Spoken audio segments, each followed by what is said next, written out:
Your home for the best college football coverage in Utah is on the KSL Sports Zone. Ready?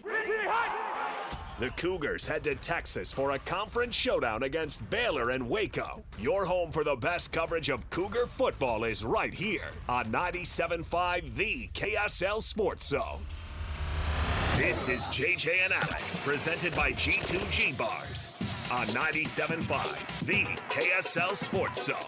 All right, everybody, welcome back. It is JJ and Alex, 97.5 The KSL Sports Zone. I want to remind you, Mitch Harper and myself, our BYU insider for KSLSports.com, Mitch Harper and I, every Sunday, 10 to noon on the KSL Sports Zone and on KSL News Radio, we do our full Big 12 wrap-up with First and 12. It's all brought to you by Macy's. Happy shopping. Joining us on the program right now, BYU wide receiver coach Fesi Sitake in the program. Coach, thanks for being with us, man. Of course, no problem, man. Thanks for having me.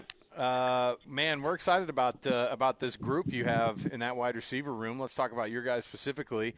What type of year you see guys like Chase Roberts and to be able to have Keelan Marion, to be able to have Darius Lassiter. I know I'm not going to say every dude's name, and so there are a lot that you have in that room that are doing so much great work. How awesome is it to have that type of veteran leadership in your wide receiver group? It's been really good, man.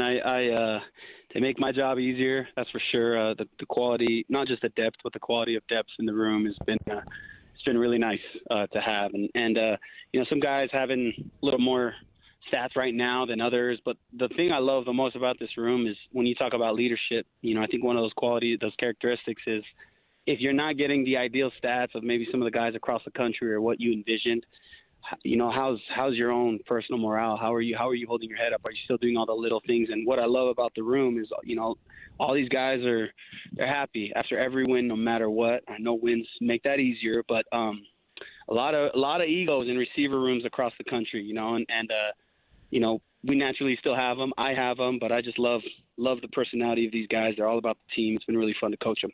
Yeah, always known as a diva position, but it's great that you guys have that vibe going on there, Coach. And I want to talk about one receiver in particular, in Chase Roberts, who we knew was talented and knew what he could do. It feels like, from our perspective watching the games, that he's taken another step. Have you seen that as a coach? Has he taken another step as a receiver? Because he's off to a great start this year. Yeah, absolutely. And I think, you know, that's I attribute that to just confidence. He's earned the right to be confident. You know, he's the weight he's put on, the good weight.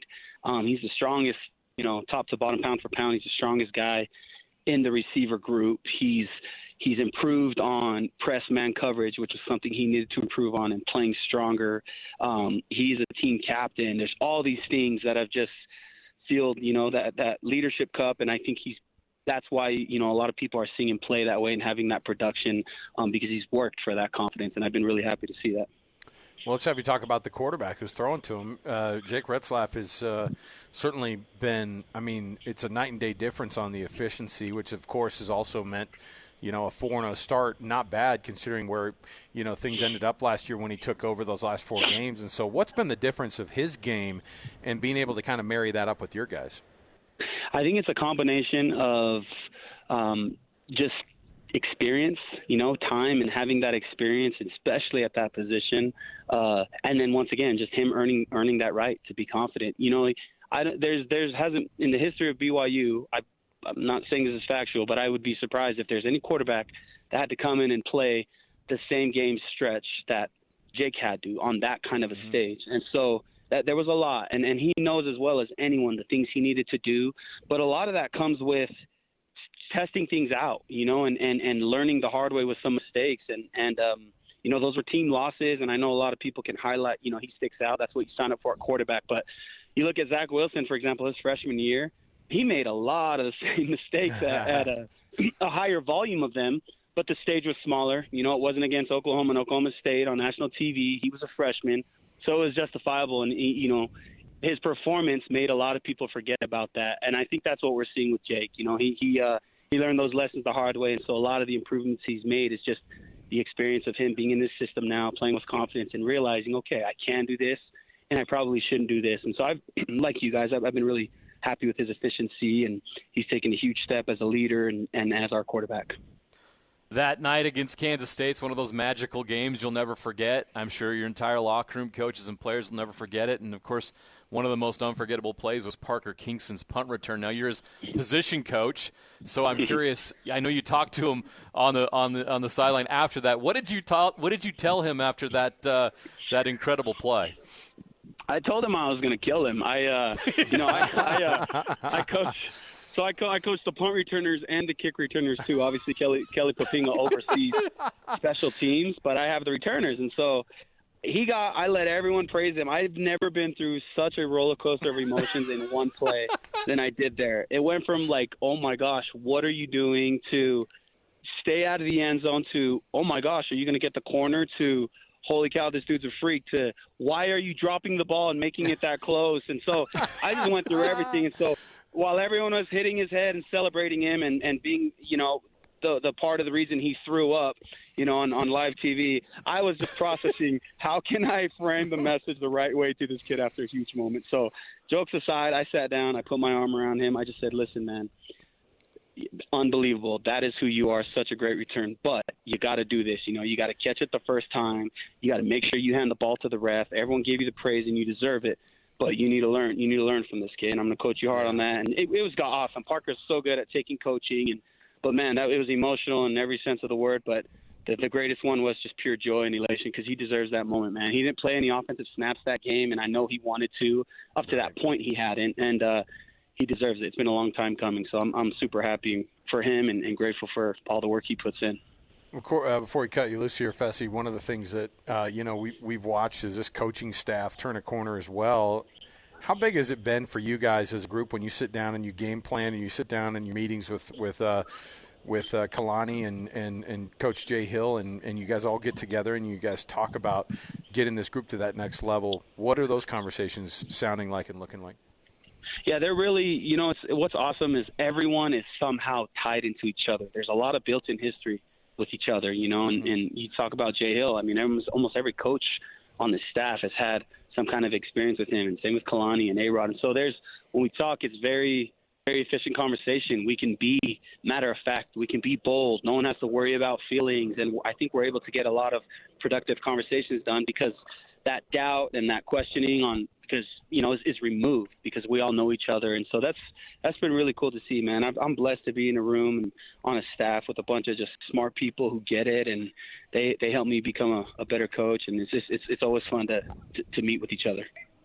Last question for you, Coach. There was a quarterback at UNLV today that decided that he was going to take a red shirt at UNLV and not play anymore because he didn't get money that was promised to him. I'm not going to ask you to speak to that situation, but you as a recruiter are in the homes all the time. You're going through the process of talking to these kids. Can you explain to everybody how important it is to have integrity in those situations and be very clear with these kids because of what's going on now with NIL? Yeah, it's a great question, man. I think it's funny to see how every coach kind of hits NIL different. It's a slippery slope because we can only get involved so much, right? But it's part of the landscape of college football. One thing I truly believe in is here at BYU, that has become a really good filtering process for us. And the issue isn't, we're not shying away from NIL. We know it's part of the deal. But I think it's been really cool for us as a staff to be able to frame NIL the right way and to see who's really about playing college football versus who's about chasing after something. And we already had a filtering process. We have the honor code. We have high academics. There's a high standard here. And so to be able to add NIL to that, just to see how kind of these families are, parents are just as big in this, man. There's kids who are awesome, and you meet parents, and they're the ones who are driving conversations, even though we can't talk about it. That's a major red flag. And so, each school has their own unique challenges, and we've been really fortunate that hasn't been a huge issue here, and that's just a sign of a great culture, a great team, and unbelievable young men. Coach Fesi Sitake, BYU wide receivers coach, and he also coaches the punt and kick returners, just so you know. He wears many hats. Only when they catch it. Only when they catch it, I coach. Yeah, that's right. Coach, we appreciate you taking a few minutes here, and we're looking forward to this game against Baylor this weekend, and have fun, man. Thanks, man. You guys, too. Appreciate it. There you go. Thanks, Coach. Fesi Sitake. There you go. Kind of a straight shooter type of guy, right? Every time we talk to him. It's just what a great personality and fun to talk to, and he gets it. He understands it. You know, I get why I would say. How would you say no to that guy when he's recruiting you? Why would you not want to play for him? I don't think a lot of people know. I mean, some people know that every coach is kind of recruiting in a way, right? But he's a huge part of getting in the homes of these kids, and he's a huge part of getting that yes. He's a huge part of getting those commitments, and I mean, it's a team effort, and he'll tell you that. But I mean, honestly, the amount of genuine kind of approach, like parents and coaches. Our parents and kids, I think, appreciate that when somebody sits down in front of them and is 1,000% genuine, and you can kind of get that vibe. And when they make that offer, I mean, look, he's a huge reason why Zach Wilson ended up at BYU, right? Because of the relationship that he established when he was a coach at Weber. He was an offensive coordinator at Weber State and did an amazing job and helped Jay Hill turn that program into an FCS power. Yeah, and it is fun to see the connections that these guys have and how much they work together, and when they have that success too.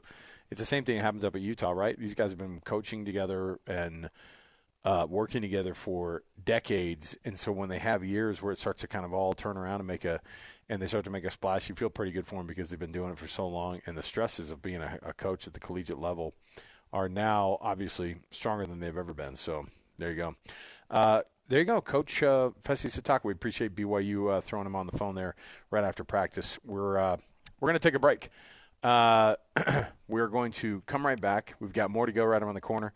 And when we return, I'm going to see if we can get that chunk of audio from the Bay Area as the A's are making their way out for the last time, or at least they're going to be playing at the Coliseum for the last time at the end of the season here. This qualifies as best and worst for multiple reasons. It actually might, yeah. So you're going to want to hear this when we come back. So more to go right around the corner, 97.5 the KSL Sports.